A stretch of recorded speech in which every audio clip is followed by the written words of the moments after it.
Like, yeah, we're here. We're recording. We're making so like propaganda. in like hundreds of years when we're on like episode 10 million, and We'll people are like remember this listening moment. back, like When the whole universe but it's tunes the into only FoolsNoRules. the only people that ever listen to first episodes are like people that you know who kind of give a shit, which is going to be like 10 people for us probably. Yeah, not even that. And maybe my parents, maybe my parents will watch it.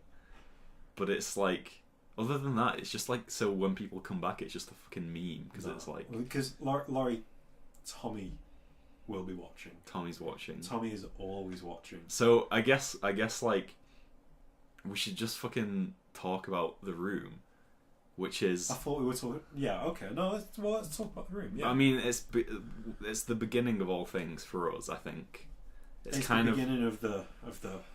Well, when we like first met each other, The Room was a pivotal experience in us sort of becoming friends with everyone else that we knew as well. But The Room just kind of invaded everything. It's just like a whole fucking level. Yeah, it's like it's an ideology. Yeah, of like course it is. it's like discovering The Room is like being a fucking like tanky or whatever. It's like it becomes your whole identity. Yeah, it's like you're an incel. Yeah. But for Tommy, it literally is. I mean, you don't say hi to people anymore. When you greet someone after watching The Room, you go, "Oh, hi, Benny." Like that. That's just it. I mean, like you speak a code. I think the best way to open up a discussion about this film is to read out the literature that comes with the DVD when you buy it. Because it just really sort of it explains every element of the film. It gets you related to all the characters pretty quickly. You know, it's just The Room is in this synopsis, right? What I find interesting is it's very different to the DVD one. Oh, okay. Well, let's begin with just the blurb for the DVD then. He's just going on a run. Yeah. The Room is an electrifying American black comedy about love, passion, betrayal, and lies. It's what happens in real life. You could be with your loving woman and all of a sudden, boom! She's in bed with your best friend or a family member. The Room depicts the depths of friendship and relationships in one's life and realises life's real and most asked question. Can you ever really be trusted? Are you ready to see reflections of your life? It's like that's some heavy it's shit. like the summary for one of those quests in Skyrim that you can get infinitely, and it's just like there's one NPC with a name and there's a vague plot and you have to go and like kill them. It's the same shit as that. It's just like there's no real plot to it. Except it's just this is a reflection of life. It's the you power are with your lady. It's the power of the characterization which really sort of speaks to our own humanity. So let's go from that to the actual synopsis that comes with the film. So there's like a little like a little piece of paper that's the same. It's massive. So it on one side it's got all the scenes, all 42 scenes, and a little picture of Tommy, Denny, and Greg just like fucking slab squatting on the sidewalk, and then on the other side it's got a synopsis. So let's start with the synopsis. The Room is an electrifying American black comedy about love, passion, betrayal, and lies. So we've heard that. Yeah, that's the same. New. It's the same first line as the back of the DVD, but it goes into great detail about the characters. It goes so much further. So this is mostly just about the characters. It has 5 major characters. Johnny, played by Tommy Wiseau, is a successful banker with great respect for dedication to the people in his life, especially his future wife, Lisa. Johnny can also be a little too trusting at times, which haunts him later on. Lisa, played by Juliette Danielle, is the beautiful blonde fiancée. There you go. That's the fucking description. You could be beautiful blonde fiancée of Johnny. I think that's probably something we'll talk about later. But you know, The Room maybe isn't a strong feminist film. But that's there's a lot. I think we'll go into the many like ideological readings of this film later on. But let's just carry on with this, right? So Lisa, played by Juliette Danielle, is the beautiful blonde fiancée of Johnny. She has always gotten her way and will manipulate to get what she wants. She is a taker with a double personality, and her deadly schemes lead to her own downfall. It's just suddenly a Disney film. No, it's the fucking like plot of fucking Medea or something. It's a Greek tragedy. Oh man, let's not go there. Okay, her deadly schemes lead to her own downfall. Mark, played by Greg Sestero, is a young, successful, and independent best friend of Johnny. He's an independent best friend. He's a strong, of Johnny. independent man who don't need no woman. He has a good heart, but gets caught up in Lisa's dangerous web and gives in to temptation. Fucking biblical. This eventually brings him to great loss. Claudette, played by Carolyn Minot, or is it Minot? I don't. Is that French? I don't know. Is the classy, sophisticated mother of Lisa, who has had disappointing relationships in her life. She wants her daughter to be married as soon as possible so she can benefit. Denny, played by Philip Haldiman, is an orphan boy, naive and confused about life, love, and friendship. Denny is a very ambitious and also very grateful to the people who are in his life. He's little Timmy. The room depicts the depths of friendships and relationships in one life. Wait, what? Depicts the depths of friendships and relationships in one life and raises life's real and most asked question: can you ever really trust anyone? Are you ready for this quirky new black comedy? Are you ready to see the reflection of your life? Experience this quirky new black comedy. It's a riot. Wait, that's the quote. Who's that a fucking quote from? There's no rap. There's no fucking what? That's just a quote. It's just quotation. It's just something Tommy said about his own film. What I find funny is that they both begin the same and they end the same. Yeah, but it has like 3 different endings. The paper synopsis goes off on this massive tangent that actually reveals the whole. He even says that in one life, I don't know whether that's a slip of the tongue. Yeah. But if you've not noticed, the room is all about Tommy fucking Wiseau. Like, it's all about Tommy fucking Wiseau. It's not called Johnny. His friend isn't called Mark. It's Tommy Wiseau and this guy Greg, who's American and attractive, conventionally, and he's a Hollywood guy. Well, because in the Disaster Artist, which was originally a book written by Greg Sestero, he kind of talks about how he meets Tommy and his sort of relationship with him, and it's kind of like the plot of The Room, because Greg gets like a girlfriend and he sort of stops hanging out with Tommy as much. You see the same themes going on, the like romance and jealousy and betrayal. And then the idea of The Room came from came from Tommy and Greg going to see The Talented Mr. Ripley, which, spoilers I suppose, fucking ends in Matt Damon murdering Jude Law because he's like too clingy or whatever. I can't remember.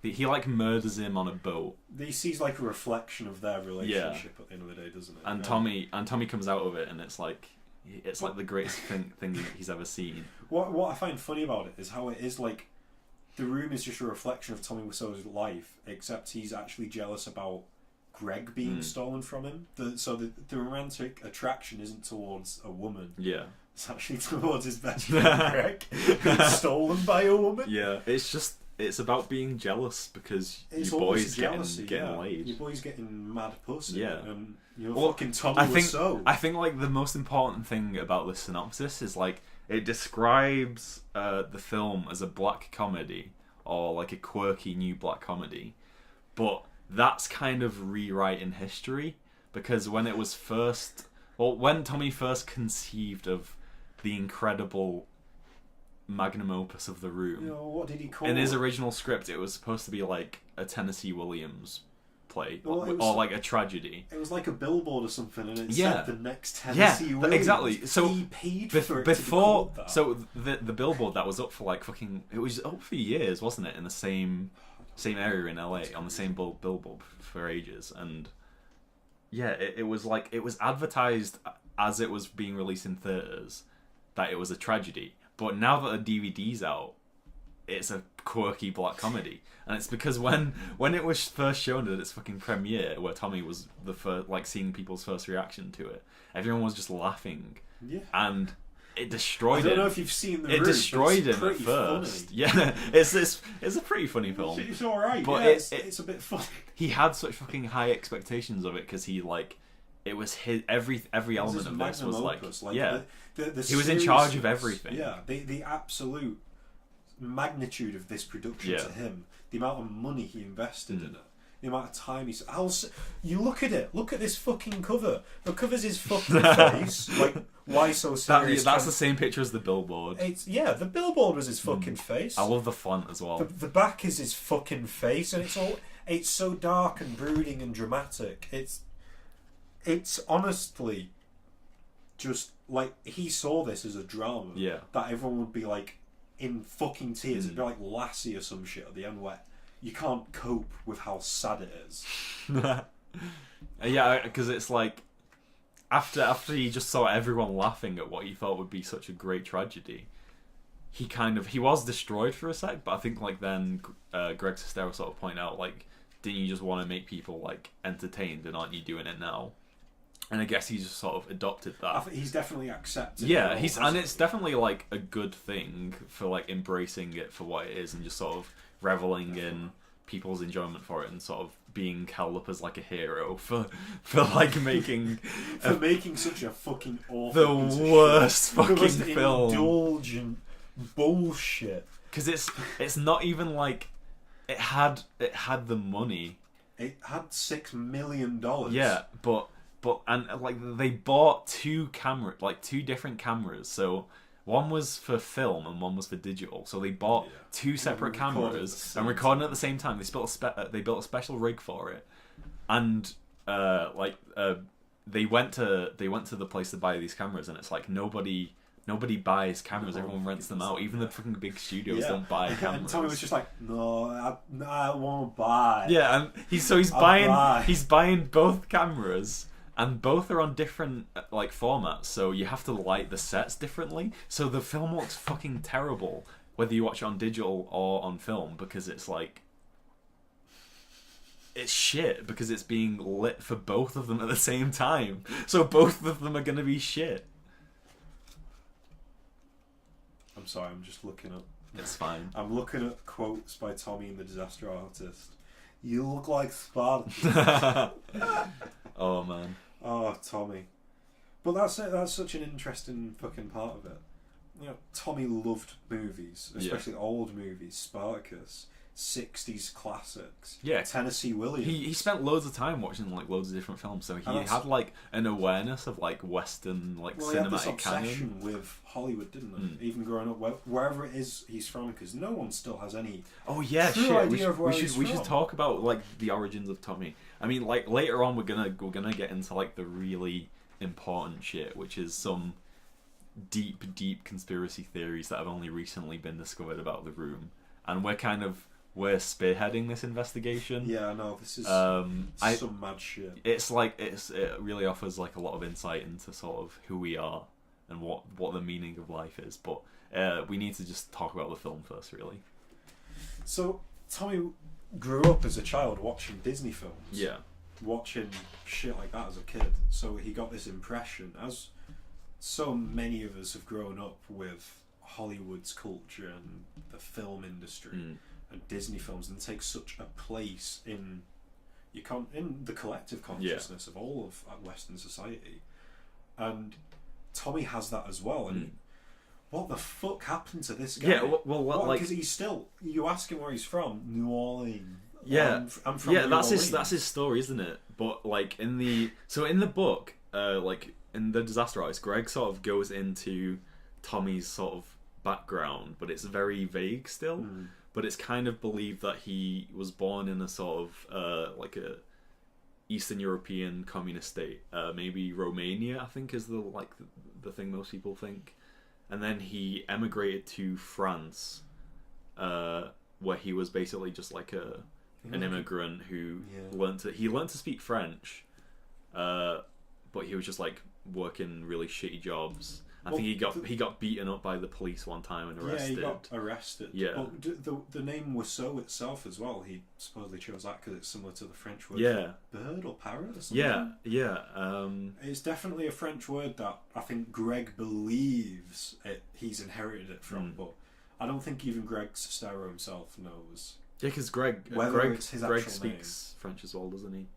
Oh, does he? Yeah, I think he was like a model and he went to France and he learned French. Oh shit! I don't know.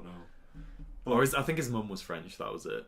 But Tommy's had this constant dream, hasn't he? Of being it's a real fucking like story of like American guy. dream story. It's a typical American dream story. It's a rags to riches type fucking scenario, but it's like it's turned on its head. But he's still fucking rich. He's literally fucking Gatsby. Like nobody knows where he's got all his money from, and it's like, I think maybe Greg mentions like selling like prescription drugs like pills, but it's like nobody really knows. Do you? Yeah, because then towards the end of the Disaster Artist, the book anyway, you see them go to San Francisco and do all the setting shots. Yeah. The fucking vast array of setting, the opening scenes.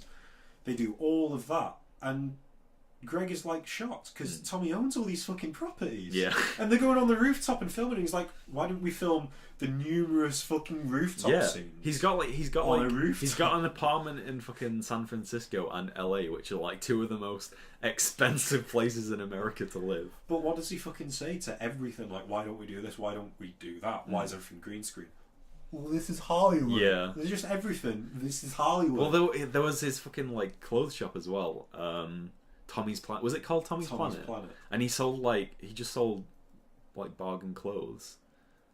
And it had a huge like American flag. And he's got pens with Tommy's Planet on it, has he? He's got loads of merchandise. I think on the DVD version there's two like intro sequences for Tommy Wiseau Productions. Oh man. Well, I mean the opening of the film starts with two different animations for the same Tommy Wiseau Productions company.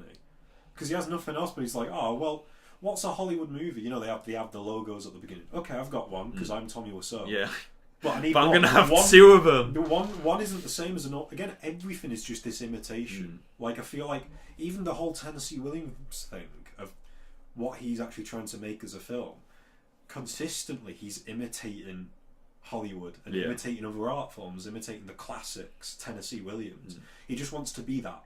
He wants to be Hollywood. He wants to be American. He just wants to be in the spotlight. I think that's why it was easier for him to accept people sort of finding the film funny because it gave him to an extent. And he's a celebrity now. He's fucking touring the world, like just putting screenings of The Room on. Yeah, he just gets paid. Yeah, he just gets dollar. He's been in other films as well, like fucking Samurai Cop.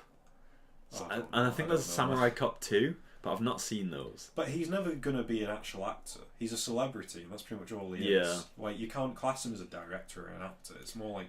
But I guess it's kind of like... No, but best friends. Yeah. Well, that's what I mean. It's kind of similar to having a Patreon or something, where he's got a very small fan base, but they're very dedicated, and they'll willingly give money for whatever other projects he does. Well, so...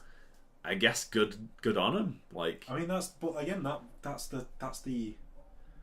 cult of Tommy that we've been feeling ourselves. Yeah.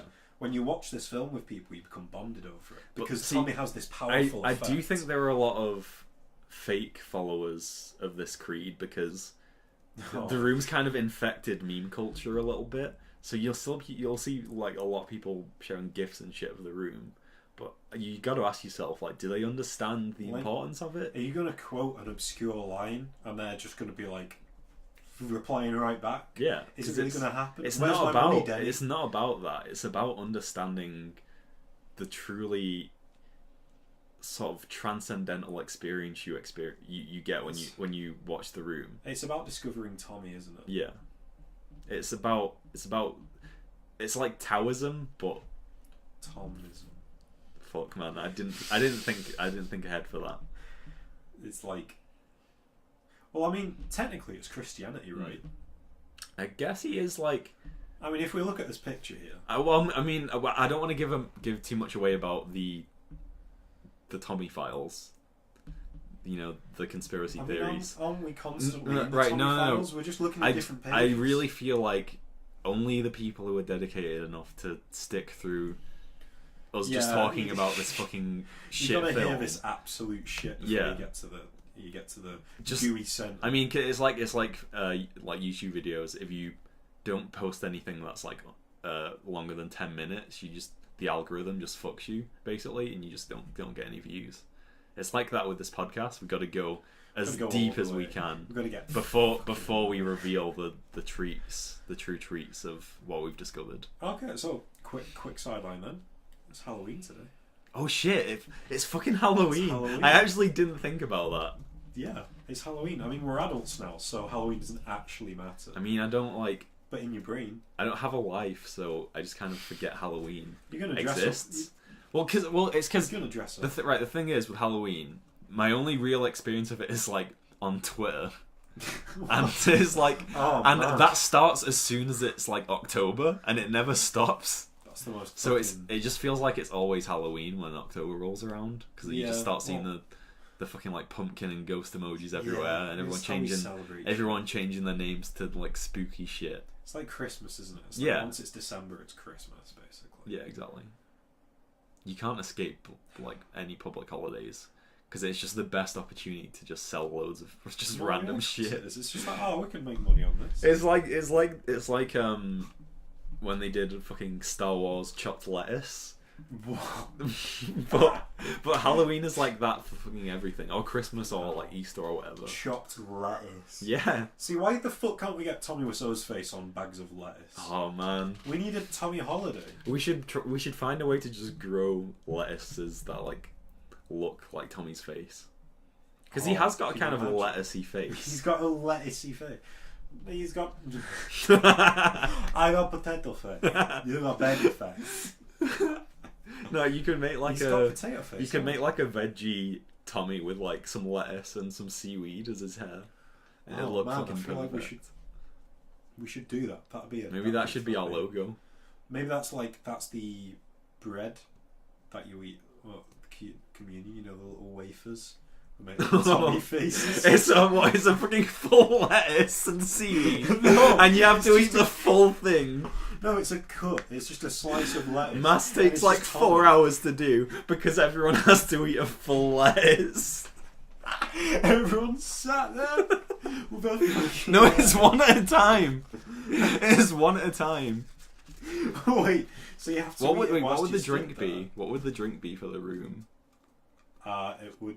What is it? They have scotch. Yeah, they have like Tommy has a glass of scotch, but it's full to the brim. It's scotch and vodka, isn't it? Oh fuck! Oh, it is. Yeah. Oh, that's like when they get wasted together. I'm tired. I'm wasted. I love you, darling. So, I guess we should just describe the film. Like it opens. Let's go there. It opens with some like really lovely shots of San Francisco. It's like. It's either like I guess it's because they're filming on two different types of cameras, or they're just bad at filming stuff, but the quality looks so bad. And it's from 2003. And a lot of films didn't look great back then, because it's still like early 2000s, just like, oh man. Wait, early 2000s? Is it Spider-Man time?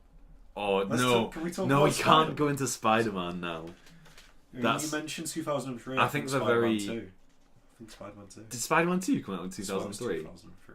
I don't know. Early 2000s is just Spider-Man 2. Yeah, definitely. Well, it's like all those fucking early comic book superhero films came out around the time like Daredevil. Yeah, it was the naughty superhero and the X-Men trilogy where it was all fucking dying. All right, we're straying off the path here. We've strayed off a fair few times. Yeah.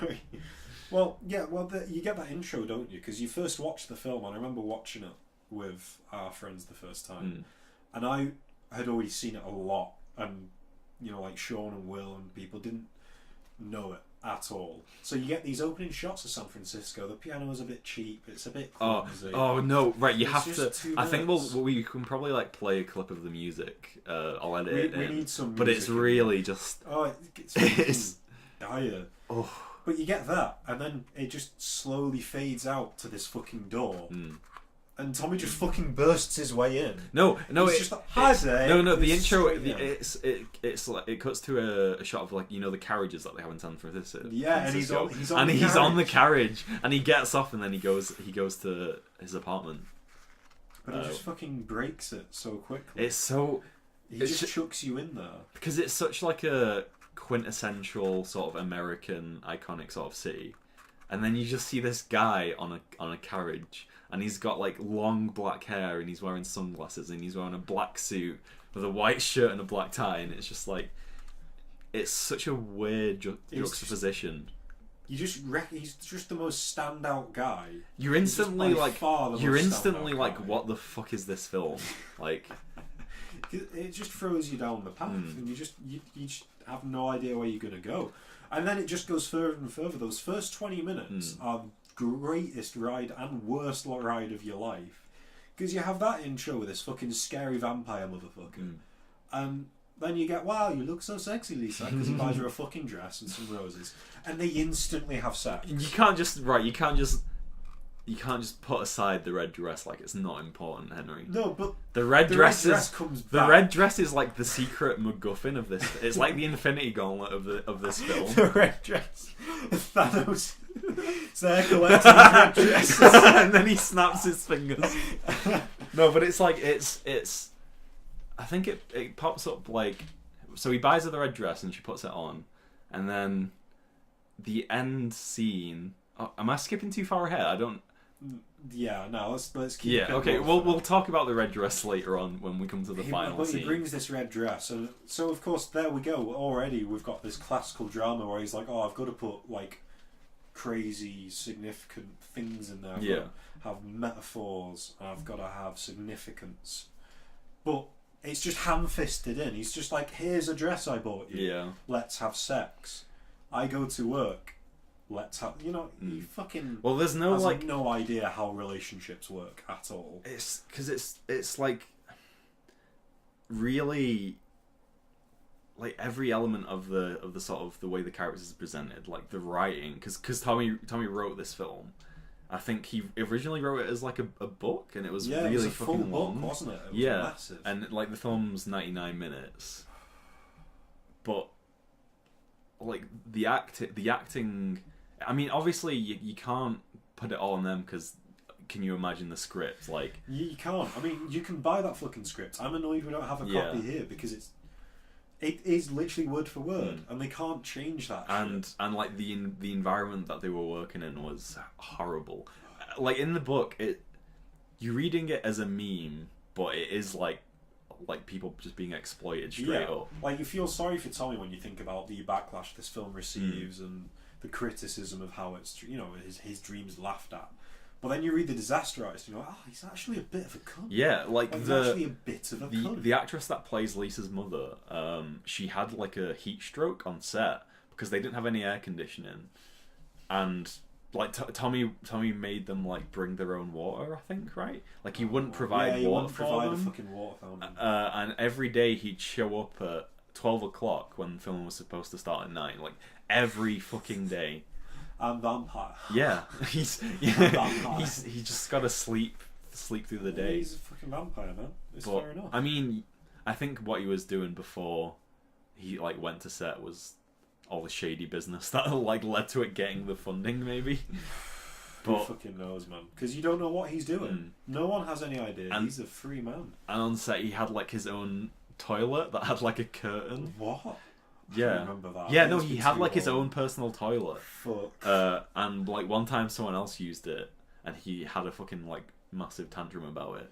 He's just like a kid, isn't he? But then, so I don't know if you're wondering who Tommy Wiseau is right now. Like, is he just some fucking? Is he got mental issues? Is he just a bit dim? It's a very complex. Is he literally a child trapped in a man's body? And the answer is really like no one truly knows. Well, it gets even worse, doesn't it? Because Greg mentions in the book that he was in an accident and he's got a metal plate. Yeah, like a car accident, and he hit his head. Because his face is like his face is a bit. He looks like, kind of like mildly disfigured. I don't mean that to like BM him, but he just like he looks like he's been in a serious accident. He said he's got potato face. Yeah. You got baby face. I got potato face. Fucking craggy and that fucking bug. But yeah, he says he's got a potato face. So, was it a car accident? Was he always like this? Before the car accident, did he actually have the most perfect American accent? There is a picture of like a young Tommy, isn't there? Yeah, in Disaster Eyes, where he his looks head like looks a lot. Yeah, he looks different. much more normal. It's like thinner, isn't it? It's like his head's been. It's been flattened out, sort of. Yeah. I think he was like, when he met Greg, he was pretending he was like 10 years younger than he really was. Well, he's always pretending his age, isn't he? Isn't he supposed to actually be 60 or something? Yeah, he looks like pretty old now. I mean, in the room, he's fucking like ripped. Yeah, but he's like weird ripped. Yeah, he's weird not, ripped. He's not. He looks like a hunchback who's just been lifting for like years. There we are, right back into it. So they have a sex scene 5 minutes into the it has this beautiful music that just repeats the words "You are my rose, you are my rose." Because he bought her roses. Yeah. Do you get it? It's a really beautiful track. So then we see him get up in the morning, and we get like. We need to get into some more visceral detail of this sex scene. No, I think. we don't. People get sex scenes. He fucks a belly. It's weird. Yeah, it's weird. It's really just like it's a long scene. It's very long. There's right. So there's one. I think this is the longest sex scene. Then there's one very shortly after this one, and then there's another one later on that's much shorter. We counted about 3 in the first 20 minutes, though. It's significant.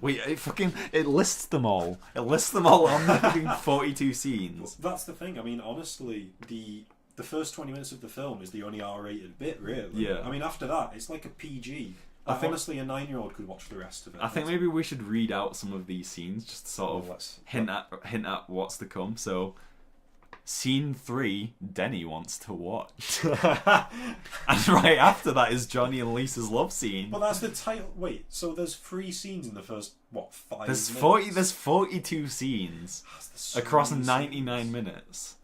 Okay, so scene 13, love scene between Johnny and Lisa. And then there's another one between like 2 random characters that just come into Tommy's apartment, which I guess counts. Oh, the chocolate scene. Yeah. You know that chocolate yeah. is the symbol of love. I don't think chocolate's the first thing I think of when I think of that scene, but I definitely think of the chocolate. And his faces. I mean, he goes through a cycle of about 8 orgasm faces. And then the last love scene is scene 31, Lisa and Mark love scene. Lisa and Mark love scene. But that's what Tommy. That's what it's called. That's what Tommy would have written when he wrote the script. That entire sex scene would have just been that line. It would have just been Lisa and Mark love scene. There you have it, folks. There is no more significance to the act of fornication. Like, watching the film and imagining it as like a play or something. There's no like staging devices. No. There's a football that they throw around. In a tuxedo, no less. But like all the locations are just the most random places, like this alleyway that's obviously fake, or the rooftop that's got a green screen around it. So they've like green screened on the San Francisco background. Yeah, and it looks fucking so bad. I mean, that rooftop itself is quite significant. I think the rooftop's the most iconic. So much shit happens there. I mean. There's so many iconic. There's the Chris R scene. You know, where's my money, Denny? Where Denny's been buying drugs. There's the showdown between him and Claudette, Lisa's mum, afterwards. Oh man. Where he's like, "You're not my fucking mother." It's so iconic. Oh. The roof is definitely the best set in this film. You've got that. I did not hit her. It's not true. It's bullshit. I did not hit her. And you've got what a story. You've got so much shit that goes on that rooftop, but nowhere that's it. They've got this one indoor room set, a rooftop, and then one time they went out for a run in a park. Oh yeah. And one time they built an alley in the same studio they did the living room. That's it, and that's like months of work. That's all your locations, and it fucking feels like it. It's like really claustrophobic. Yeah. I think. Like the amount of scenes where it's just Lisa suddenly becoming this like crazy bitch, saying she hates Johnny, just sat in the room talking to her mum. Oh right, that's one way of seeing it, Henry. Or the better way of seeing it is the few settings bring a unity and a brevity to this film, Henry. Like because there's such few settings, it feels like a real thing. It's like you're staring into the lives of these people. It's like in a sitcom how you get used to the same places just being used over and over again. It's like a Tennessee Williams play. Yeah, exactly. It's like a play. It's like dramatic. It's a dramatic film.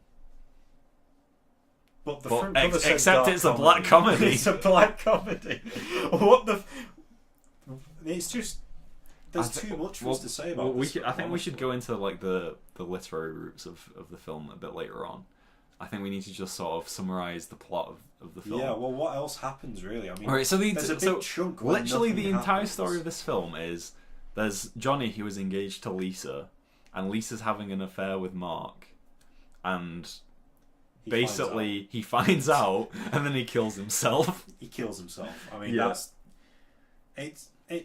If there's one word for this film, it's self-indulgent. And it's just Tommy Wiseau feeling sorry for himself. Well, you know, like the entire film is just like really mundane. Like the plot is so mundane. There are a lot of pretty boring scenes, but the comedy comes from every aspect of it just failing. Like, yeah, it's just how wrongly the notes hit. Like, you look beautiful today.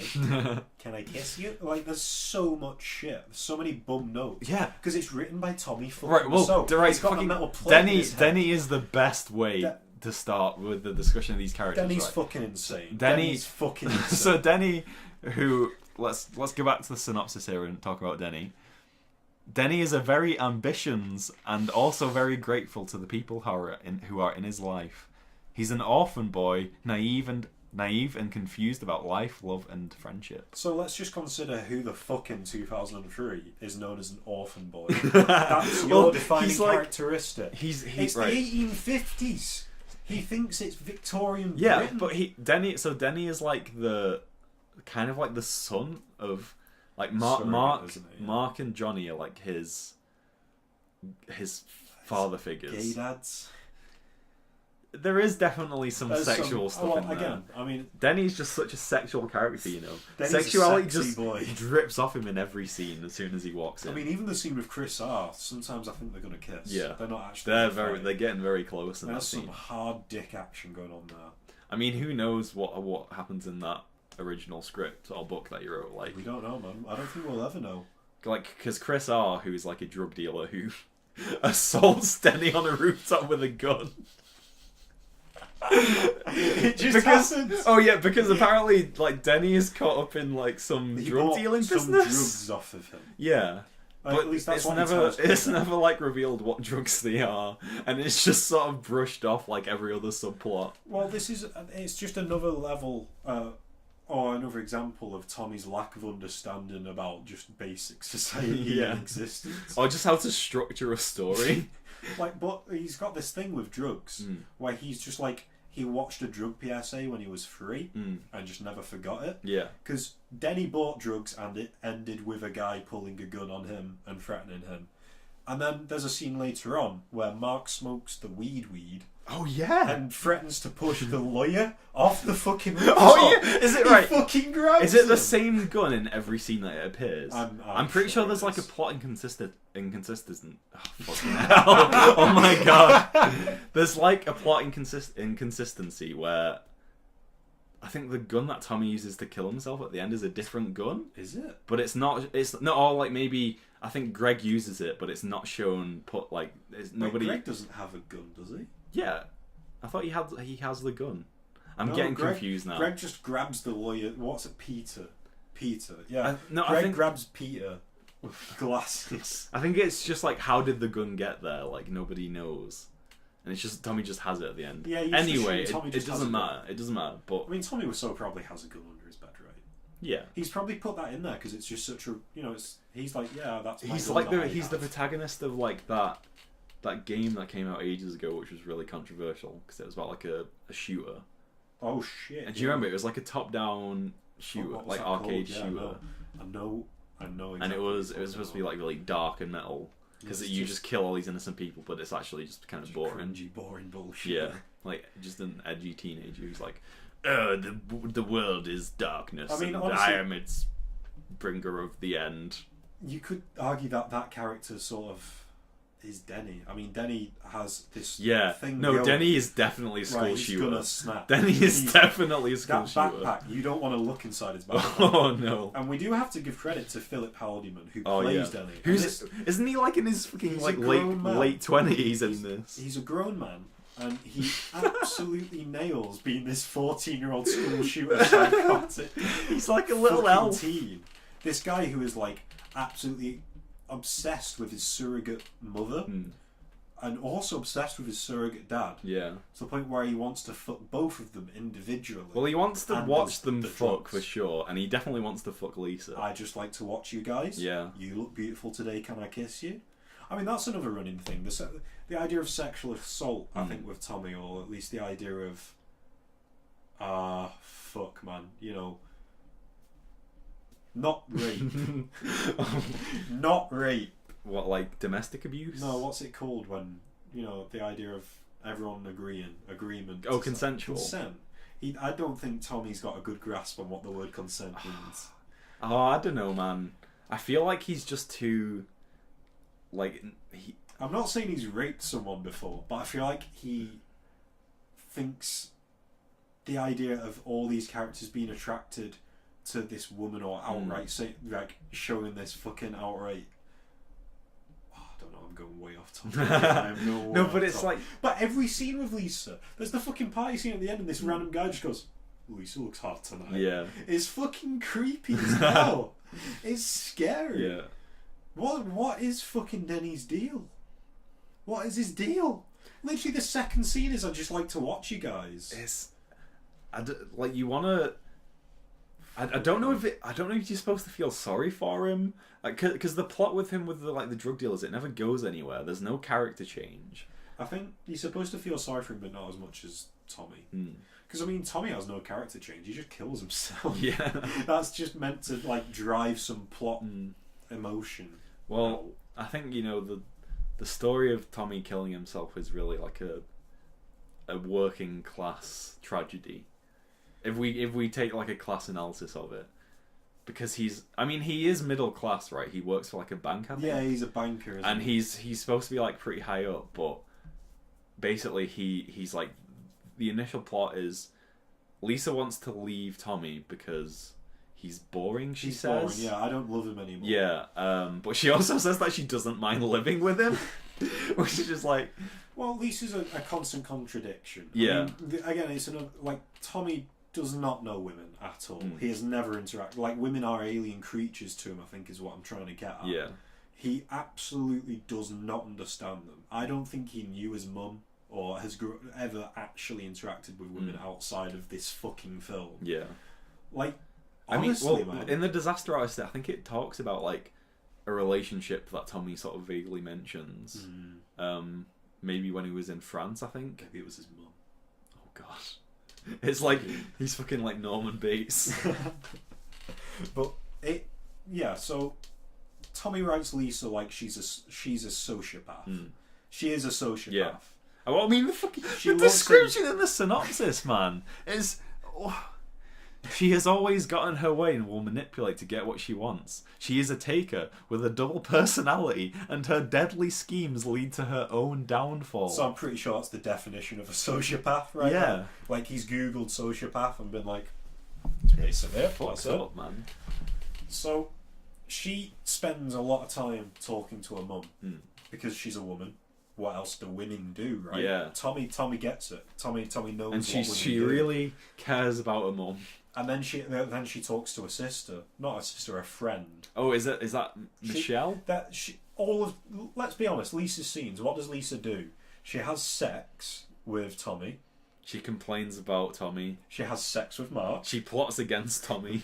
She has sex with Tommy again. Yeah. And then she forces she doesn't force him to drink, but she's like encourage him to drink when he doesn't drink apparently. Yeah. And then she uses that to say like pretends he hit her. Yeah. Because like that's the main like I guess the turning point of the film is the whole thing about like Tommy hitting Lisa, which is bullshit. He did not.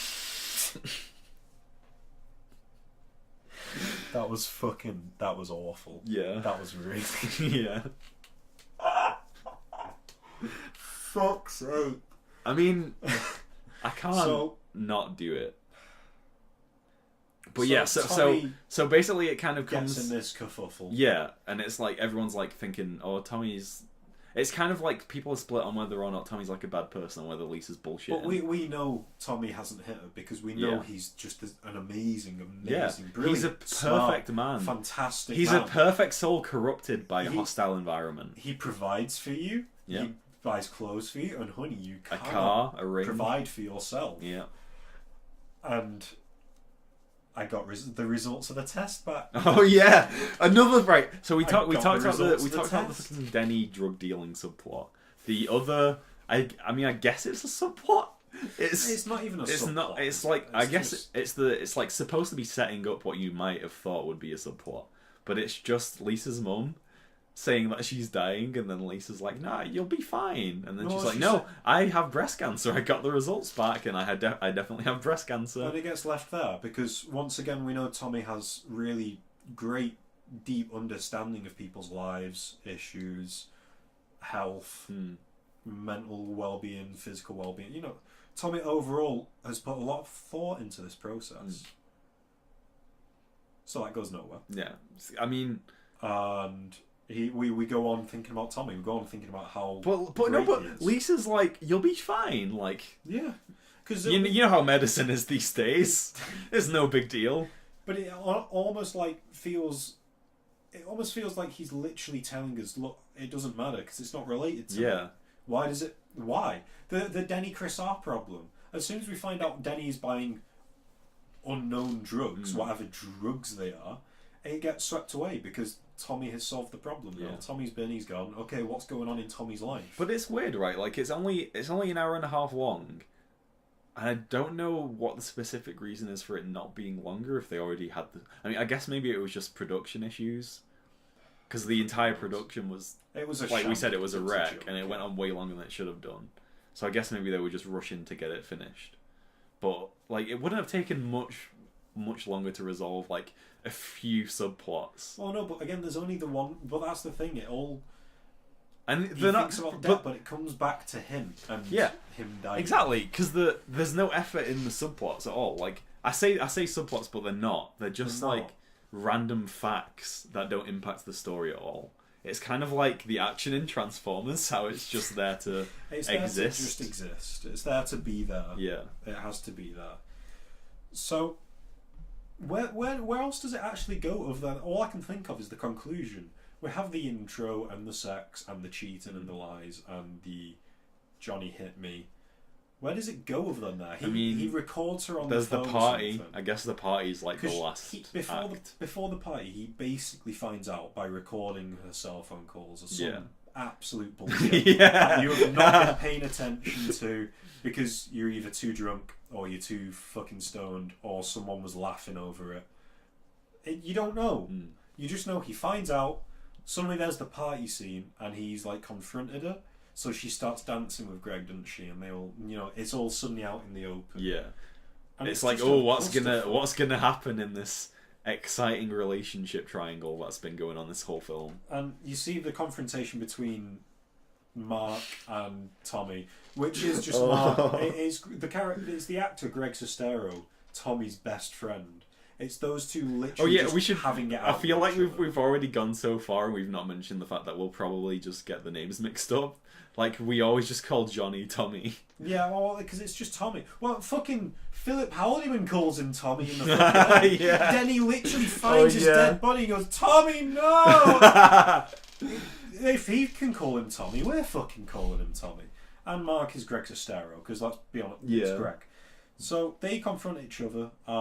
Tommy pushes him and he hits his head against the door. He gets really angry, for real. They both genuinely look pissed off because it's just two bitchy best friends. Yeah, because having a shit they'd been relationship. talking shit like earlier that day, and I think Tommy had made Greg shave his beard because he wanted him to look like punier than him.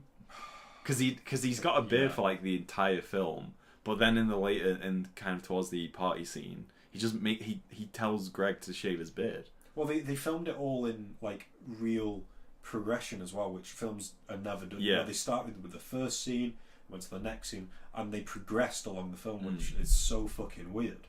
But Tommy's just, who knows? But you can see that their relationship declines throughout that. Because as the filming's going on, suddenly they both fucking hate each other, and Greg has a girlfriend, and Tommy gets more jealous. So it affects the filming, and towards the end, like, with the confrontations, you can see them actually really fucking angry with each other. Tommy's not acting anymore. Tommy's angry with Greg. You think you know more than you do, Mark? They're pissed off. It's fucking crazy. So that's pretty much where the film goes. Right, but the final scene is just so perfect. You have what I like to refer to as the cinematic bass drop, where Tommy just loses his shit. Oh my god. Just goes on an absolute headbanging rampage. He does the Stella, doesn't he? You know, if he just fucking destroys everything. Shouting about Lisa. It's his Streetcar Named Desire finale, sort of. It's like the primordial, like, human urge for violence coming out of him. Oh yeah, that's good. Yeah. It's his Stanley coming out. You know, instead of screaming Stella, he's screaming Lisa, and he's fucking. I think this was like. You can't. I think after filming that, he must have come out of it like, yes, this was my greatest scene of all time. Well, yeah, no, that's the thing, because you can see this energy and this effort being put in that you have not seen from him for this entire film, other than perhaps the sex scenes. Well, the last scene, so the last scene, is basically Tommy. He's about to kill himself, but before he does, he like fucks the red dress. I mean, you don't like. Obviously, you don't see him fucking the dress. No, but he humps. But he's humping it, and it's supposed to be like he's supposed to be like climaxing on the dress.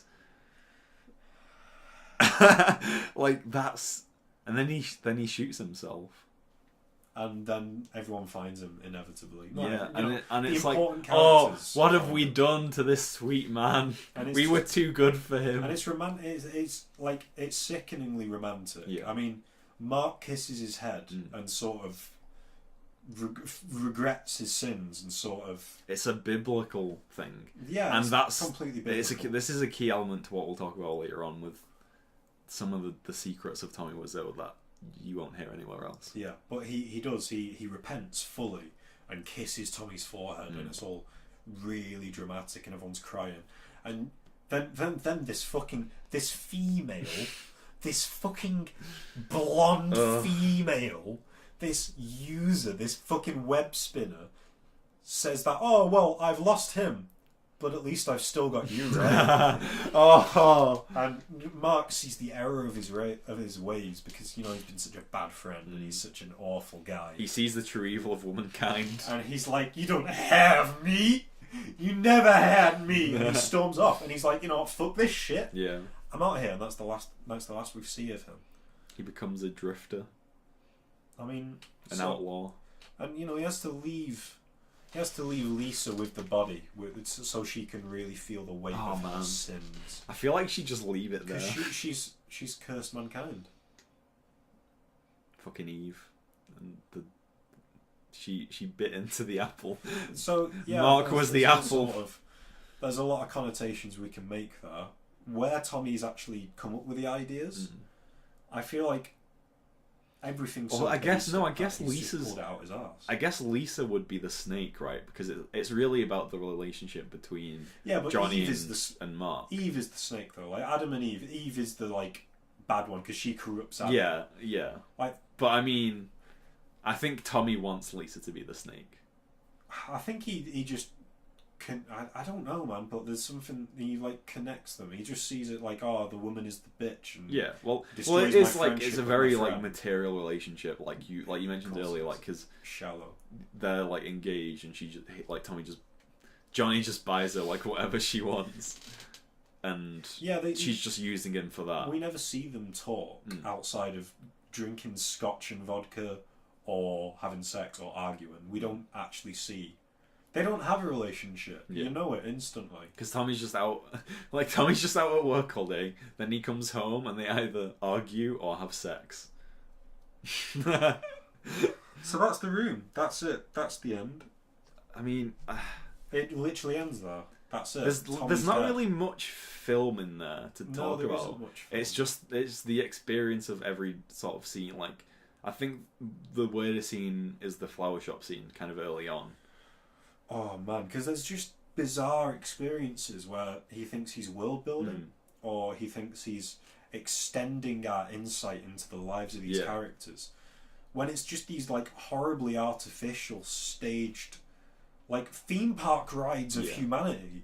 Like, oh, I know what humans do.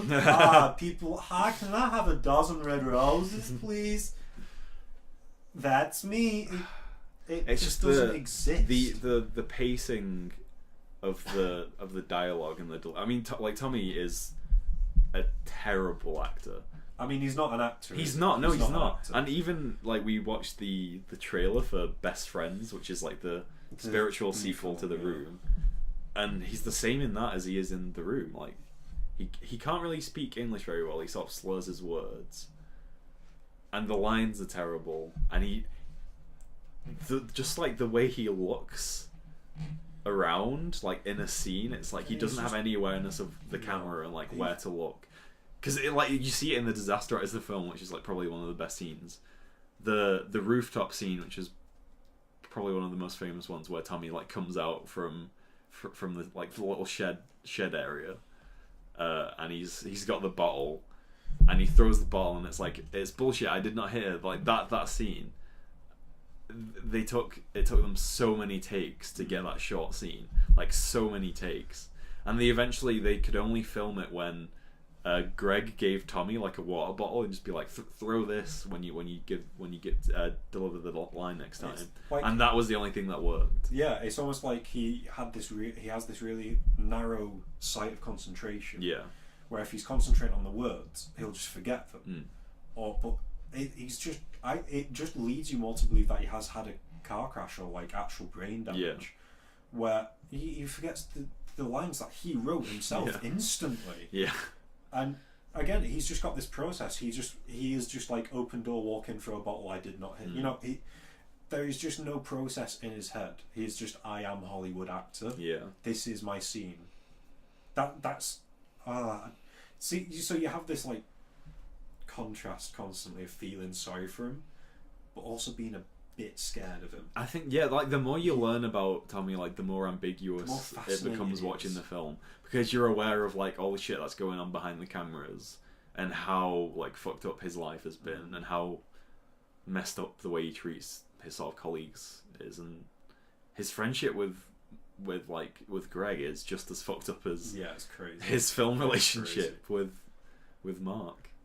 Well, again, they're the same. Yeah, they're the same. There's just like no boundary between the two. No, it's such a strange thing. Yeah.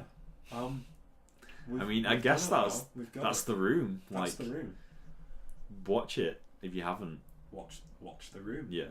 I mean, that goes without saying. I think it's watch The Room. Like watching it on your own. Because I find like when I'm on my own, I just don't laugh at shit. Yeah. And you have to kind of like watch it with people that you know. It definitely creates a better experience watching it with people. That's why it's screened at films, like big film screens, so much. And we haven't had that experience, but I'm sure that's even better. See, I don't know. Like, there's some shit that I think I just find kind of annoying, like the throwing the spoons. Yeah, because I just like think about all the fucking people that are gonna have to clean up those spoons. And it's such a waste. I guess it's a good meme, but it's a good meme. It's a good meme. Yeah, it's a good meme. That's sorry, Henry. That's our lives now. What is this a good meme? Is it worthy? I mean, it's true. How long have we been recording? I don't know. Ages. I feel like it's been like an hour and a half.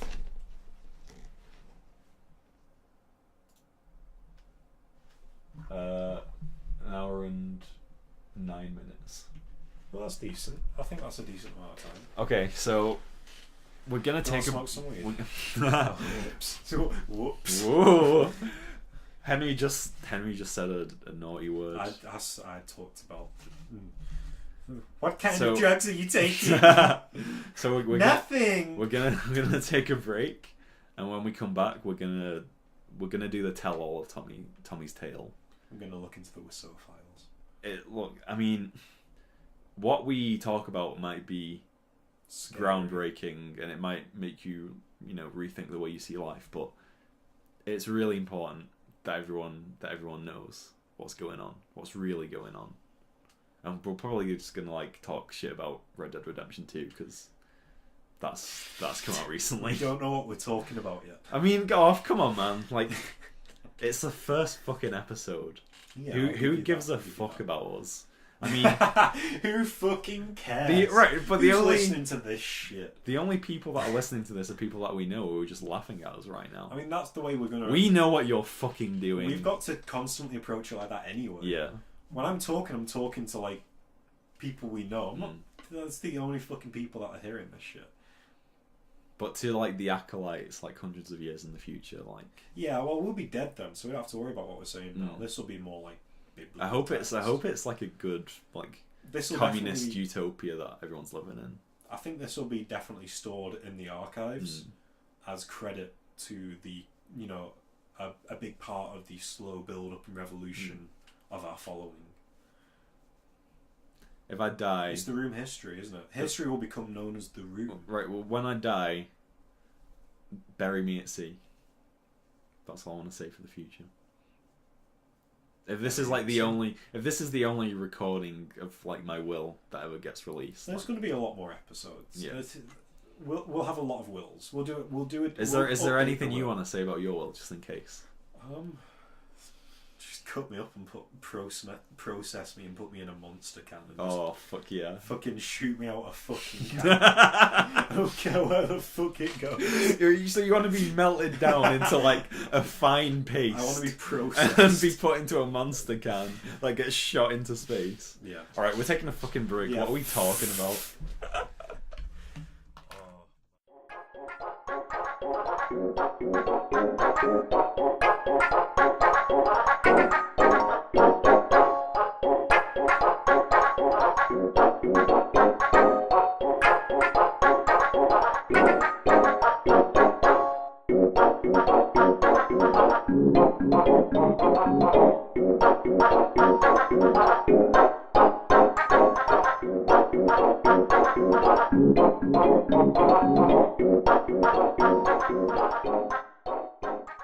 One of the first things I did was get a train ticket to, is it Saint Denis or Saint Denis? I don't know how it's fucking pronounced. I don't know. I think it's Saint Denis or something, but it looks like Denis. And I got the train there and just walked it because I was shit, there's a massive actual city, and it was crazy how big it was and how many people there were. And I was just walking past this alley and there were kids, young teenagers, but working boys, on a fag break drinking fucking alcohol, and they called me a cowboy, and they were oh, look at this fucking cowboy. So I threatened them and they ran off down the alley.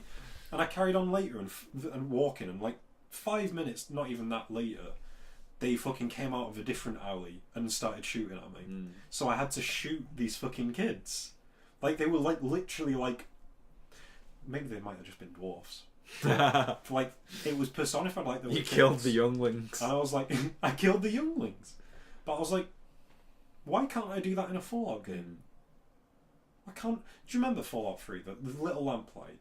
Yeah. Why the fuck couldn't I kill those kids? It would be fucked up though to kill those kids. Yeah, but I mean, it's a fucked up game. I guess I feel GTA has kind of set a precedent for getting away with some really bad shit, and I think a lot of other games maybe don't have that as much. But then to the same extent, GTA's also had the flack and had the limelight of being video game violence. Yeah. And the big, definitely game franchise that's been damaged or maybe promoted as well by it is GTA. So I just think I don't know, man. I should have been able to kill those fucking kids. They were little bastards. See, I really the weird thing is with Red Dead 2, I think most of my time has just been spent wandering around, honestly, and then when I sort of get kind of bored of that, I just go and do a couple of quests and then I just go back to just wandering around. I've done a fair few quests, but I've definitely not pursued them. I honestly I think the best experience I had of Red Dead 2 so far was when I was following the train tracks, like I said earlier, there's like a train tunnel that goes through a mountain. And for some reason, I like in most games, I'm just used to train tunnels being something you can't go into, but you can. Well, you could in the first one, the one near Armadillo. Do you remember that? I never went into it. Fuck, but really? I was in like first person mode, and I went into the tunnel, and it went like super dark at first, so I thought maybe I just like reached an invisible wall, but then I could your eyesight adjusts to the darkness, and I was just riding through this train tunnel, and then the train came along. And you see it going past in first person mode, like super close to you. Fuck. And because I had like a fucking huge TV, like right in front of me, basically. You make me want to play it. I could see like all the lights on in the train, like illuminating the tunnel, and people just walking around talking. And it was just like, and then I kept riding, and you can see like a light at the end of the tunnel.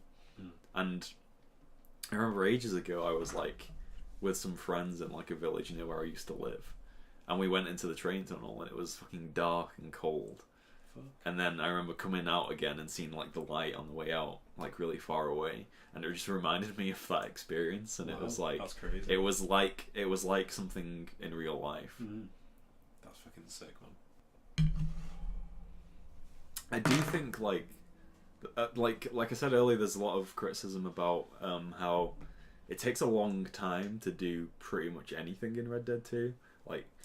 Jim Sterling made an entire video on it. Yeah, I've not seen that actually. It's so pointless. I was like, yeah, it's not a big, like, he's definitely like, it's that syndrome of something that's held to such a high standard that you then pick it apart for the most like simple of reasons. See, I think it's a big part of it is that his experience of playing a game is very different from ours. It's a choice of style. Yeah, like it is purposely a slow, more generally realistic game that you have to go through that process. You know, killing an animal now. When I used to play Red Dead 1, I'd just be like, oh, deer, oh, a fucking rabbit, oh, a fucking deer, oh, a fucking bird. Yeah. And now I'm like, have I got space? Oh yeah, no, I'm gonna hunt this deer, or I'm gonna fucking track something. You have to approach things. And he's comparing it to like Assassin's Creed, where you just tap square and you loot an entire chest by walking past it. And it's like, but that's just a different one isn't better than the other, it's different. Well, I think it's right, so I think that me and you are similar in the way that we like to, like, when we get a game that we really like, we sort of like to sit down with it for a long time. Yeah. We just like immerse ourselves in it. But when you're a critic or someone who has like a full-time job and can't really play games a lot, like a couple of hours every night maybe, like that stuff can be tedious because it increases the amount of time it takes to just get anywhere. To just do stuff. And there's some moments in Red Dead 2 where like you don't have much control over your character, or like just walking around like your camp, which is like the hub of the game. You can't really sprint. Yeah, no, you just walk faster. And like when you kill like larger animals, you have to pick up their pelt, carry it to your horse, and you can only store like certain amounts of things, and you have to upgrade everything. Well, yeah, but again, it's like that's the point of the it makes it extremely immersive, but it's also just like there's some stuff where like to make the smaller arrows to get perfect kills on like small prey. Arrows, It's like you need to get feathers, like flight feathers, from birds by shooting them out of the sky, but you only get one feather for like every bird, and not all birds give you them, and it depends on where you shoot them to get the feathers because you might damage them too much, and it takes, you need one feather for every single arrow. You only get one arrow from one feather. Yeah, because again, it's just like, and it's just like, oh it's man, realism, isn't it? Do you have to do it that harshly? See, I don't do much crafting because again, I'm not as interested. I like hunting and I like doing things, but I don't take them to that extent of like, do I need like a perfect pelt? Yeah. Do I need perfect meat? No, I need meat. Well, you need to do challenges to unlock other stuff. Yeah, the first challenge is kill 10 rabbit, get 10 perfect rabbit pelts, and it's difficult to do that. It takes a lot of resources, and like you have to track each one. And not all areas have rabbits, and like when you scare them all off, like they kind of just disappear. And it is just a bit of a pain in the arse, but also it feels very like realistic, and I don't know. It's just like I've not done any challenger. I'm kind of in the middle. It's a tedious game at the end of the day. Like, Red Dead Redemption has always been the sort of game I think that people can be switched off by the longevity of it, the general longevity of individual tasks, and the overall game. The first game was a long ass fucking game, and this is no exception.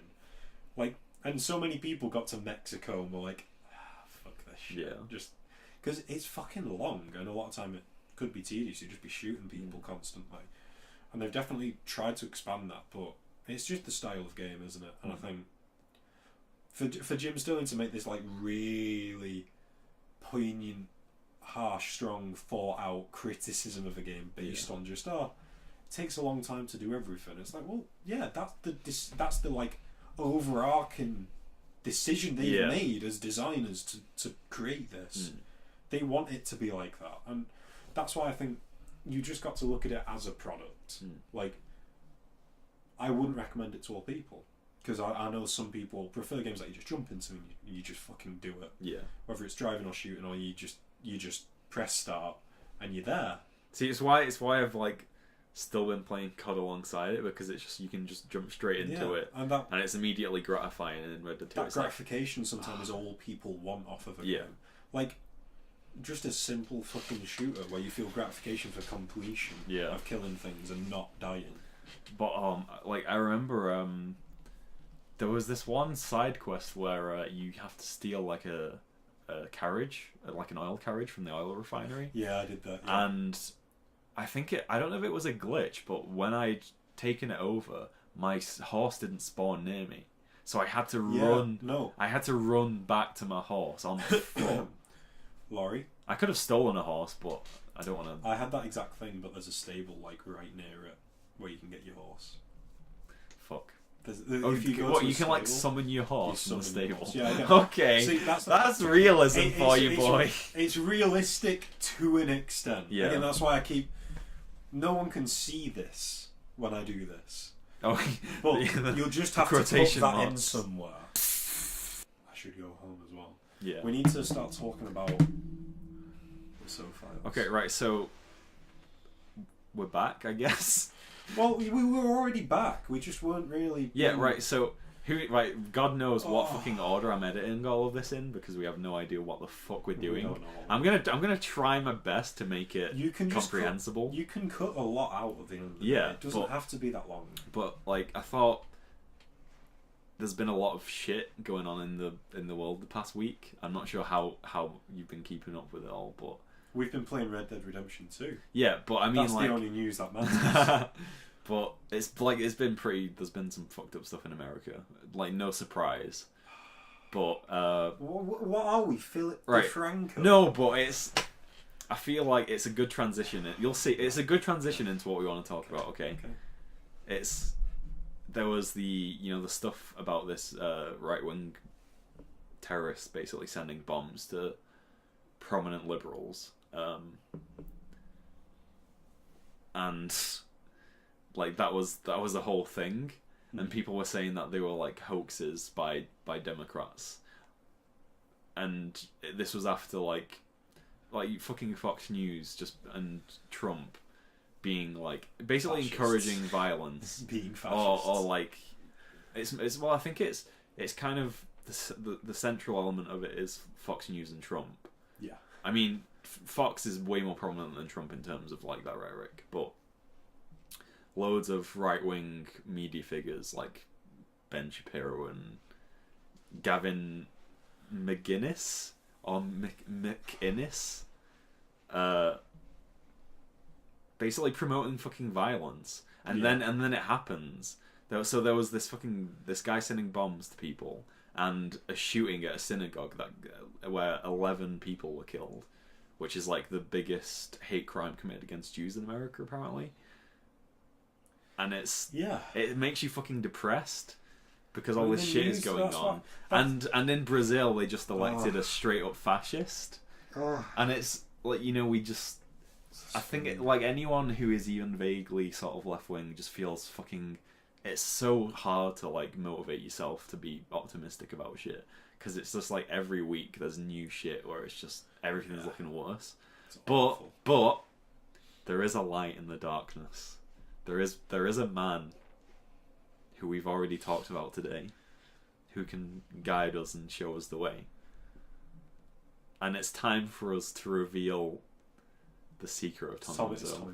It's Tommy Wiseau. It's the Tommy Files. Tommy Wiseau's Tommy Wiseau's a weird guy. Wait. Just 1 sec. No, I just need to do this. Tommy Wiseau's a weird guy. No, right. Honestly, Henry. Just fucking wait 1 second. It's really important. It is really important. Can't even carry on my speech.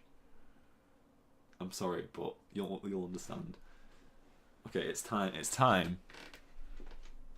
time for the Wiseau Files.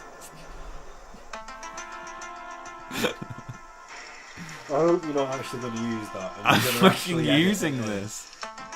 No, I'm not going to edit it in. You've got to edit it in. That's going to sound awful. Who gives a fuck? Oh man! It sounds so bad just coming out of the speakers of my phone. Alright, okay. Right, I'm sorry. It had to be done, alright. Nobody can blame me for doing this. Fuck. So Tommy is Right, so what we talked about. He's an enigma. Oh no, I'm just looking at the Yeah, audio. I'm looking at shit. the audio on my computer screen and I'm not feeling good about what I've just done. Oh man. I can edit it. We can, really? I'll just turn the levels down. So we've been studying the history and the files. We've been in the all archives. the information, all the history books, all the documentation. The deepest layers of the most prestige museums. All the communist manifestos. Yeah. All the Das Kapitals. We've looked at all of them. Yeah.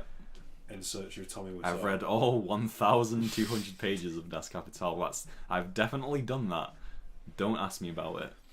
And Tommy is still an absolute enigma. Yeah. Well, then the dots start coming. They start coming out, don't they? Because you start to see. Because you think almost. It's like you're thinking too much about it when the answer was in front of you all along. Yeah, you get clouded, don't you?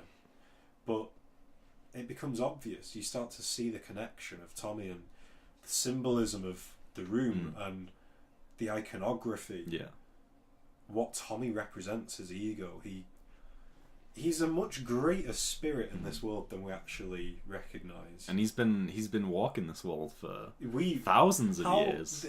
No one knows how fucking old this guy is. There was no one has any idea. Shout out to a heroic comrade of ours who managed to obtain a sample of Tommy's blood, and it was like this sort of weird grey colour. And when we subjected it to DNA tests, it was like Emperor Tutankhamun the First, and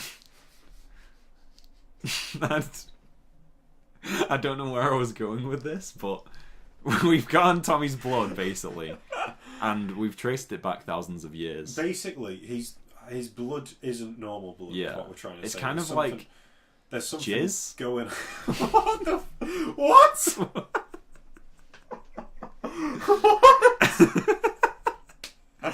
No, it's like it's like, you know, those androids in the Alien films, and they have like white blood. It's like that. No, we're not saying he's an alien, because that's conspiracy theory level shit. We're not saying he's an alien. We're saying there's something deeper to his existence to us. He's here with a message. All he does is spread his message of love and kindness. I mean, that's what his recent sort of tour about the room has been like. He's always talking about like loving yourself and loving other people. Love is blind. Love is blind. Yeah. And Tommy is a greater image. What are we trying to say here, Laurie? Tommy, we're trying to say that he's been resurrected. I think we just need to trace it back to the basic historical information that we've discovered, which is that the man that we know as Tommy has been other people in our history that we we don't know much about in sort of great detail, like where they were from, who they were exactly. It's kind of a mystery to us. His image has popped up more often than you think. When you see Tommy, we talked about the opening, the San Francisco, the fucking tram, and Tommy's appearance, and he has this standout image, this fucking feeling in our subconscious. We all feel it, and that's what gives that film that off feeling as soon as he started. Yeah, because we've seen Tommy's image countless times. Let's just begin with like one of the most recent sort of details we discovered was the real life figure of Dracula, as recorded in Bram Stoker's non-fictional account of an important figure in Transylvanian history. Dracula is very similar to Tommy in terms of aesthetics, and Tommy himself has secretly revealed that he is a vampire. Well, he's not secretly. I mean, pretty open. I mean, but only people that are researching him. We're not conspiracy theorists. Okay. We aren't, right. Laurie. We aren't conspiracy theorists because Tommy himself has. I'm just saying what everyone else is thinking, Henry. What we're really saying is, Tommy goes back. Yeah. Tommy goes way back. Think 2,000 years back. Think like. Have you ever heard of a certain man named Jesus Christ? That's right, people. Jeebus Christ. You heard it here first. We have categorical evidence. We have empirical evidence. Yeah. So it's not. There ain't no fucking. We can't reveal it right now because of laws around confidentiality about Jesus. Well, we're just bringing a message. Is what we're doing. I mean, we're not here to speak statistics. Look, we're not scientists. No one knows the science. Okay. Science is a mystery. Unproven. Science is a human product. It's subject to the same flaws of every. People are saying that vaccines don't cause autism.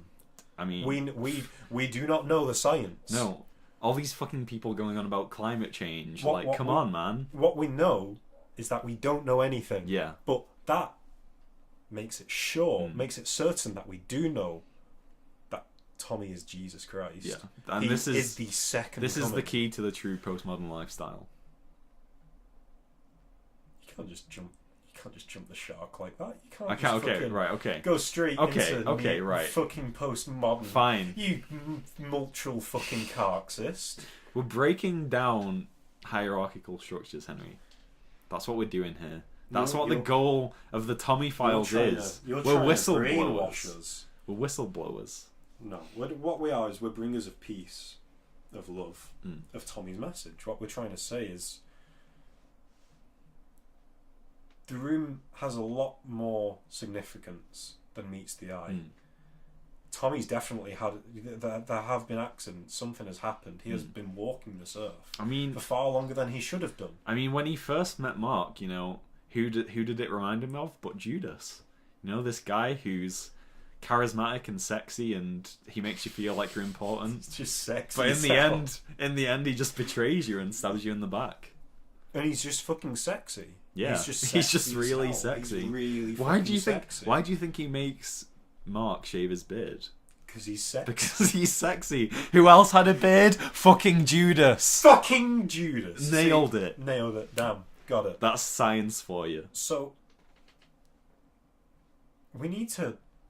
I don't know. I think what it is the horrible truth is we can't really do anything about it because Jesus has gone through this pain. Yeah. The man we see in front of us now is Jesus. And nobody wants to believe this stuff. God has abandoned him. We've been on the streets of Manchester.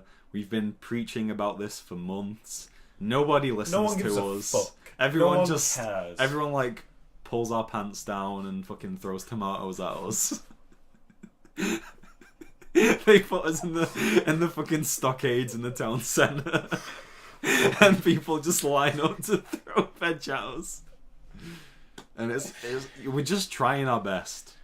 People are intolerant as hell. And I tell you what, it's the fucking social justice warriors. They are shutting us out. They are calling us Christian. The liberals extremists.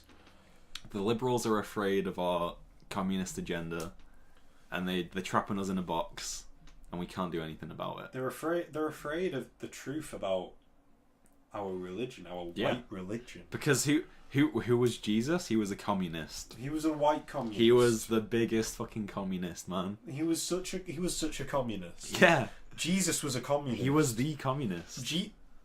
Jesus was like a communist. Sorry, if I you mean, think about it. we say Jesus, but we should really refer to him by his true name, Tommy. Which is his true name, though? Well, I think Tommy comes from the ancient African word for God. So, I mean, it makes sense. Jesus is God. Jesus is a God communist. I mean, he is God.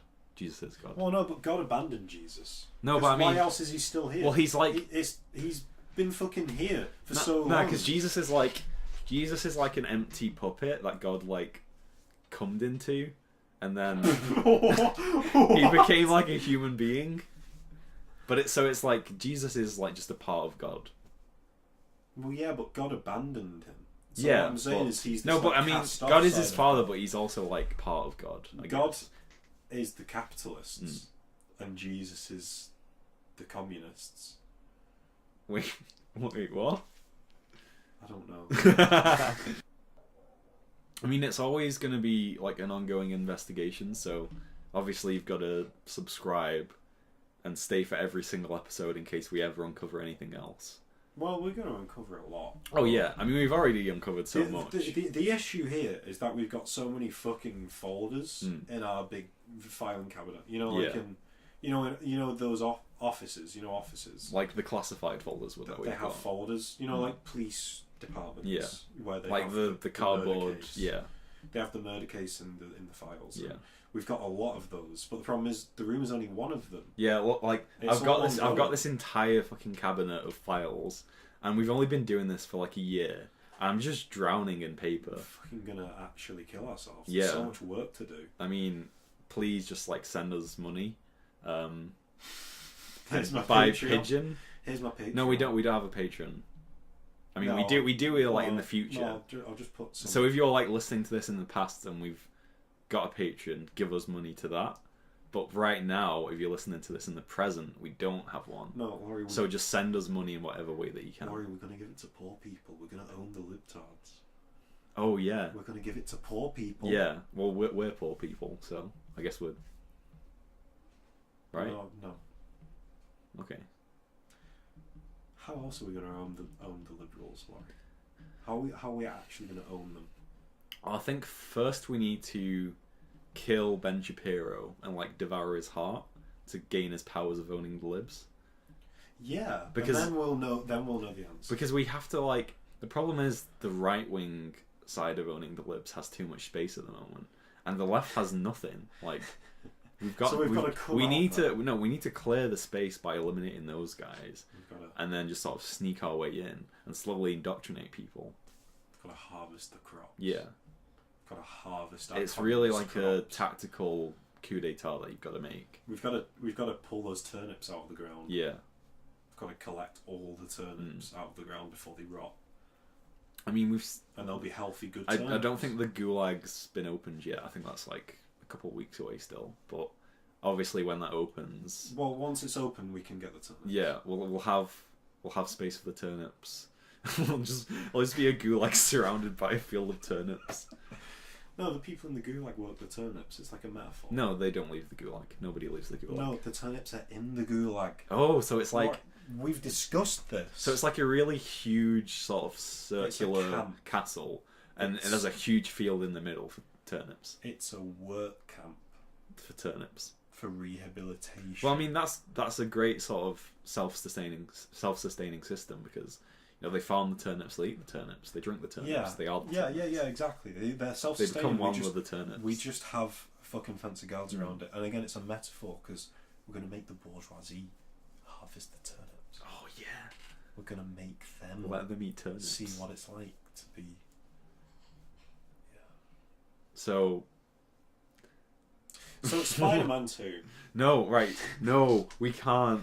That's for another time. When They're not ready yet. Spider-Man? They're not fucking ready. When are we talking about Spider-Man? We need to talk about Spider-Man. So I think the next episode's going to be on Twilight, which is Man, that's a big ass fucking episode. That's like Twilight 1, Twilight yeah, 2, we're gonna 3, it's gonna Twilight be a rough 4, time. Look, Twilight 5. Look, it doesn't sound like it would make for good content, but I mean, if you think it doesn't sound like good content, you're a fucking idiot. yeah. Why are you watching this shit? Twilight And then is a good subject. I mean, we could do Spider-Man 2 next if you want. Twilight is a really interesting subject. If you heard that and like you shriveled up and were like, "Ooh, Yeah. the fucking Listen, women we're are gonna at it again." look. The whole point of this is to change the way that you see everything, especially film. So when you watch the Twilight episode, you'll see what it is. You'll see what it really is, which is shit. Which is really fucking garbage. But And it's capitalist propaganda. yeah, and it's kind of just beautiful as well at the same time. It's beautiful in its disgusting sort of revelry. I love how Tony Blair plays a vampire in it. Well, my favourite bit is the bit where fucking George C. Scott tells Edward that he loves him. Yeah, and then They should do it. They should do like a Twilight film that's like years later, where Edward's played by Greg Sestero. Oh man. And Tommy's like the Tommy- last. no, Tommy's Tommy's like the Bella. last remaining Volturi. No, Tommy's Bella. Come on. Man. Come on. Oh man. Imagine that shit. We could just go back to Red Dead. Yeah, let's just go back to Red Dead. Let's go back to Red Dead. So, fucking graphics, man. It's such a pretty fucking game. Yeah, When I go into Valentine, I can see the snowy mountains behind it. I fucking love it. I feel like sometimes the faces can be really inconsistent. Like sometimes they look good and sometimes they look pretty bad. I think overall, I'm pretty happy with it. Honestly, I can't think of much that. I mean, I'm sure it will in time, and there'll be things that I see that I'm like, oh shit. But overall, I think it's pretty solid. Like, I remember the first Red Dead looked so good for its time. It did look really good. And now playing this one, suddenly the first one looks fucking awful. Yeah, it's really. It looks awful. There's something about Everyone's the way walking animation is like that. and just the way like the horse riding is so smooth. Yeah, it's like it's too smooth in the first one, but the second one, there's a fucking weight mechanics with the horses. I mean, there's a delay and there's such variation in the way they chop and the way they use their legs and run based on how you've tapped it or how you've gotten on your horse. And you know, again, there's detail, and we talked about longevity, but when it works. I mean, yeah, it can definitely drag things out and make it just an arbitrary long experience. But when it works in the right way, it works so fucking well. Like with the horses, and I think the shooting mechanics as well are way better. And I like that I have to load every fucking bullet. I was sick of loading like an 8 bullet. I know, but again, it's realism, so it depends on how you feel about it. When I get in a gunfight in Red Dead Redemption 1 or 2, especially 2, I want to treat it realistically and try my absolute best not to get I hit. think it depends on like the difficulty of the situation, because if it's just a few people, I usually keep it in first person mode because you can just sort of take your time with it. I don't go first person. But when there's like loads of people around, I just have to go into third person because the shooting's well, that's it. I think it was the shooting as well. Like I really do enjoy Red Dead in third person so much that it's really nice to just. Because I'm comfortable with that mechanic from the first one. Yeah. I think it's just hard for me to like get used to something different. But yeah, no, shootouts in Red Dead I generally take more seriously than like GTA. Because it feels like there's weight to everything. Yeah. There's gravity to your gunshots and other people's shots. Like you feel shit go past you. It's fantastic. So, fuck, I was going to say something else and I've completely forgotten. Red Dead. Yeah, okay, there we are. One little thing again. Depends on how you interpret it, how much detail there is to things. Outfits. Yeah. Outfits, I fucking love it. I love getting up in the morning. I might not even change much. I might just keep a t-shirt on and be like, I'm going to put on some nice boots today, or put on some gloves, or put on a different coat. I've got so many outfits, and it's pathetic how much enjoyment I take out of being like, today I'm going to match this shirt with this dusty coat. Yeah, I know what you mean. Fuck, man, it's bad. Yeah, I love it. I absolutely love it. It's fucking crazy how, like, you know, you can already sort of see the seeds for, like, the microtransactions that they'd have for the multiplayer. Yeah. God, yeah. Because when you go into a shop, it's like they have a catalogue that you can browse through, and all these sort of real sort of old-timey advertisements, and it's all fantastic. Yeah. But again, that's why I'm just trying to not think about online. I've got Red Dead 2 single player. I've got that. I've tried so many times to get back to New Austin. Yeah. Because my favourite place was Armadillo. I want to get back to Armadillo so badly, but because of the bounty on your head, I get killed before I get there every time by bounty hunters or law enforcement. See, I've still got the bounty around Blackwater, and I think like one of the more annoying things about the story sometimes is you're sort of forced to do things that give you a bounty, which makes the story feel like it's got an impact, but it's just kind of annoying going somewhere and it's like there's a mission there, but you can't do it because there's police everywhere. Yeah, no. That's why I generally pay off my bounties quite quickly in my game, because I think you get a lot of money quite quickly, but you don't get many things to buy like guns and shit. Yeah. But yeah, I pay off my bounties, and I end up getting bounties by accident all the time anyway. When I'm just walking about, it'll always fucking happen. I end up with $80 that I just have to fucking pay off. See, it's one of the first games where I've like, because I always play games where there's a quote unquote like moral system, just doing everything like good, basically taking the good moral option. Yeah. But Red Dead 2 is kind of one of the things where I'm just sort of actually being like an outlaw about it and just doing whatever I wanted. Like, it's fucking great, man. I mean, that again, it's you roleplay to an extent with that game, with Rockstar games in general. I mean, this is a lot more free. There's a lot more free world than like GTA, obviously, but to an extent, you can't break the barriers of the character of Arthur Morgan and the outlaws. That's what I love about it. I think you have to stick to, because that's what builds the story and makes it impactful. It's the trade-off, I think. I think the only two like really good sort of dialogue systems that you can have is like where either the character is very much their own sort of thing, and maybe you can control other side stories, but other than that, like the main story is just them, or like something sort of like Fallout New Vegas where there's just one, you see the whole dialogue line that you can choose, and then it's like you don't hear the character say it aloud. Because one of the things I found really annoying about Fallout 4 was that's not it gives you one word, it gives you like a tone, and then they say something completely different. And it's just like sarcastic, good, bad, and they say you something feel like what? You feel like you have no... It's kind of like choice. They're trying to make it so it's like you have choice, but also it's their own character and it's got a voice actor. But you don't need a voice actor. I don't think he's a bad voice actor, but the guy for Fallout 4 is just so off. Yeah. His voice, I hate it. There's something about either the direction or just he's been completely miscast. It just sounds like a random guy off the street. It's awful. Who's not experienced like seeing the world get blown up. I feel like he doesn't actually know what he's supposed to be doing, and they've just accepted his first try at everything. He's like, "Come here, boy." Wow. He's just like, "What are you talking about?" Oh man. Don't worry, I'll settle with those raiders for you. It's just fucking. It's like Preston Garvey. It's a fucking joke. Are we doing an episode on New Vegas? I think maybe we should just we should just maybe talk about Fallout in general, because we will end up talking a lot of shit about Fallout 4. See, we've already mentioned it plenty enough. This is supposed to be about the room, and we're just... Nah, this is the part where we just talk about whatever. Yeah. So Fallout 4. No. We'll stick to at least this week's subject. Fallout 4 isn't new. We'll talk about it when Fallout 76 drops. Oh, no.